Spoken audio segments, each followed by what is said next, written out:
Hey guys, Metal Jesus here, and I am back again with yet another PlayStation 4 Hidden Gems video. The PlayStation 4 got over 3,400 games released on it. Can you believe that?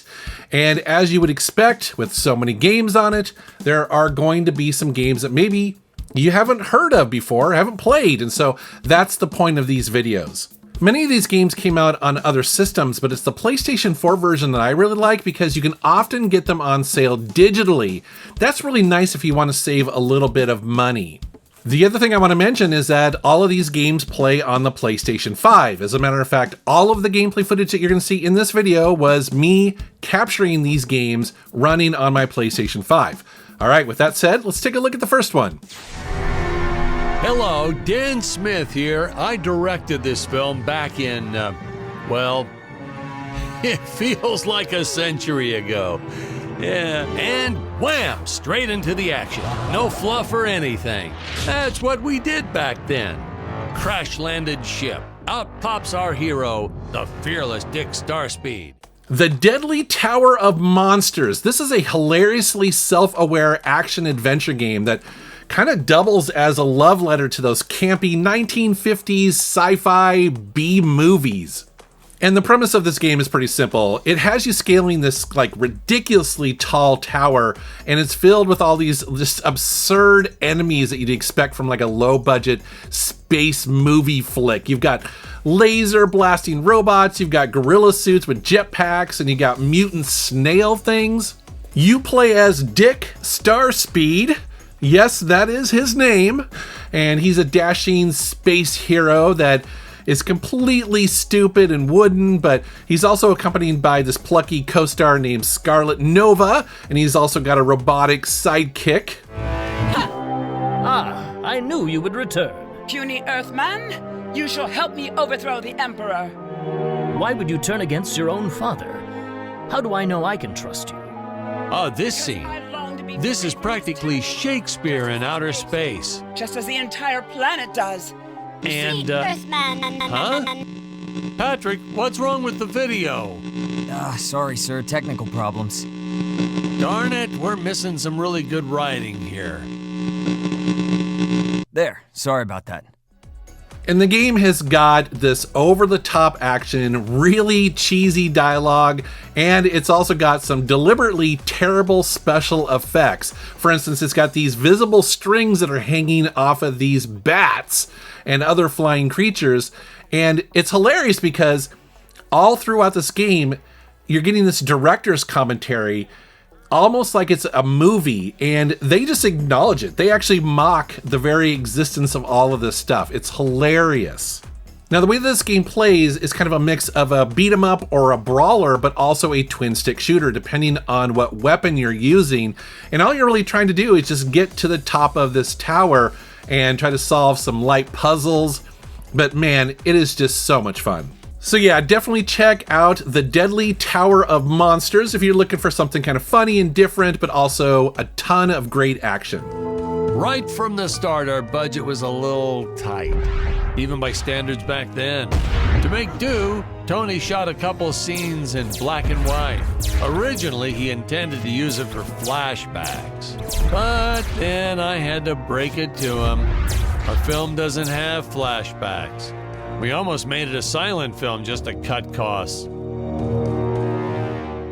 Next up is something completely different. That is Superbox Delivery. So in this game, you play as a delivery guy who is tasked with picking up these boxes, these packages that have dropped on the road. Now, the catch here is that you need to hang on to those long enough to drop them off to gain the credits. If you crash before then, well, it's kind of all for nothing. So there's a very much a risk versus reward thing going on here. Now, we've seen these kind of auto runner / auto driving games before, but what I like about this one, well, starting with the level design. Now, while it's randomized, it's also nicely varied. You'll race through busy cities, countrysides, deserts, mountains, small villages, and a ton more, so it definitely keeps it interesting. It also gives you some great power-ups and unlockables, like the ability to slow down time. That's very important in this game because the longer you are racing in each run, the faster that it's going to go and the harder it's going to be to survive. So having the ability to slow down time is really nice. And you can get up to 2 hearts that will allow you to survive crashes, therefore getting to play a little bit longer and rack up more points. It's also a pretty easy game to get those PlayStation trophies. You'll probably have a platinum trophy after only a couple hours, so all you trophy hunters out there, you might want to take a look at this game. And while this game looks and plays like a mobile game, there are no in-app purchases, which is nice. And I was able to pick this up on a sale for less than $2, so that's a good value. So if this looks interesting, check it out. Next up is Homebody, and I describe this as kind of like a slasher movie mixed with a survival horror game. The premise is pretty simple. You're hanging out with your old friends in this cozy house when, surprise, a masked murderer starts hacking everybody to pieces. The game uses classic survival horror mechanics, including puzzle solving, exploration, and stealth, while weaving in themes of anxiety and regret and also personal growth. And you guys are seeing the gameplay footage here, and I really dig the eerie atmosphere, plus the retro-inspired visuals. Kind of looks somewhere between the PlayStation 1 and maybe the PlayStation 2 era. Plus, it's got some haunting sound design and also some legitimate jump scares. So yeah, this definitely reminds me of like an 80s slasher film. But I haven't mentioned the looping aspect of this game. So if your character dies, well, she restarts the night at the beginning and you take what you've learned so far and try to make it further and further until hopefully you figure out exactly what's going on here. But I think what sets Homebody apart, and it's not obvious from this gameplay footage, but the game really dives into Emily's inner struggles and her relationships with her friends. You know, plus there's a layer of maybe like relating to her and kind of figuring out what's going on with her. It was really interesting. You quickly learn that there's a lot of secrets to uncover with the group's past as well as the house's mysteries. So definitely check this out if you like survival horror games with a little bit of a retro twist. The Last Hero of Nostalgaia, which is basically a play on the word nostalgia. And as you can see from this gameplay footage, it's basically a parody of classic action RPGs, as well as, you know, games like Dark Souls. This really sets the tone right off the bat with the character creation screen, because you can mess with those sliders all you want, but they don't do anything. Which is kind of funny because you basically play this entire game as this stick figure that is going around and basically poking fun at traditional RPG tropes, but it also embraces those, which is pretty funny. And it's also got this sarcastic narrator that constantly mocks you. However, don't let the style and the gameplay fool you. This is a tough game. It plays very much inspired by other Souls-like games, where dodging and blocking is very important to just even survive some of the boss fights here. As a matter of fact, the very first big boss, I struggled with. I'm admittedly not great at these kind of games anyways. I just don't have the patience to do it. At one point, the game even offered some hints to help me get through it, but it's pretty funny. But also, again, you need to kind of know what you're going into here, because while, yes, it's got a lot of humor, but it's going to kick your butt too. Alongside its single player mode, it does have co-op, which is pretty cool. So you can play with some of your friends if you want to, which might be kind of nice, to be honest. I should probably bring in Reggie to help me with this game. This game's got some sharp wit as well as some satisfying combat and a nod to gaming history. I mean, the game is both a hilarious critique of that and also a love letter of the genre. So if you like the Souls-like games and you're looking for something a little bit different, check it out. All right, guys, next up is a weird but awesome one. It is Ovivo. So this is a minimalistic platformer puzzle game that's very much known for its unique visual style, as well as its kind of innovative gameplay mechanics. This game takes place in a black and white world where the player controls this little sphere, and basically it revolves around seamlessly transitioning between black and white environments. And you do that with the press of a button. So basically, to control this whole game, you are just swapping between black and white, and you're going back and forth, and that's pretty much it. However, each one of those colors has its own gravitational pull, so that'll allow you to navigate these obstacles, solve some light puzzles, but also you're trying to get through these pretty intricate levels, you know, just by switching between those two colors, black and white. And that gravity shifting mechanic, it creates this really kind of fluid and almost meditative experience when playing this game, especially as you get the hang of it. It's really weird at first, but once you get into it, you start popping around and flying around. It's actually pretty cool. As you see by this gameplay footage here, the game's aesthetic is really the standout feature. I mean, every one of these levels resembles some piece of, abstract art that you don't fully see until you complete the entire level and it zooms out.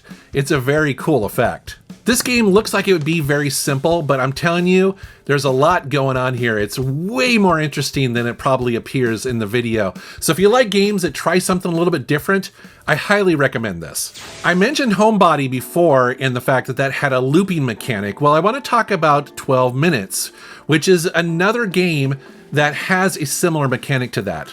However, this game has a much different feel and vibe. So this one feels almost like an interactive thriller or something like that. So what's going on here? Well, you are this guy who comes home and basically steps into his small apartment building, and your wife is waiting in the bathroom. She's got a big kind of dinner planned for you. She's got a big announcement, but suddenly there's a knock at the door, and there is a guy identifying himself as a cop who wants to arrest your wife and accuse her of murder. Now, the wild thing is that he's also going to tie you up as well, and if you resist, well, he'll kill you. So clearly this is a bad cop. And that's where the game kind of begins, because you basically have 12 minutes from the time that you get at the door to when that cop shows up and potentially kills you, that you have to kind of figure out what's going on.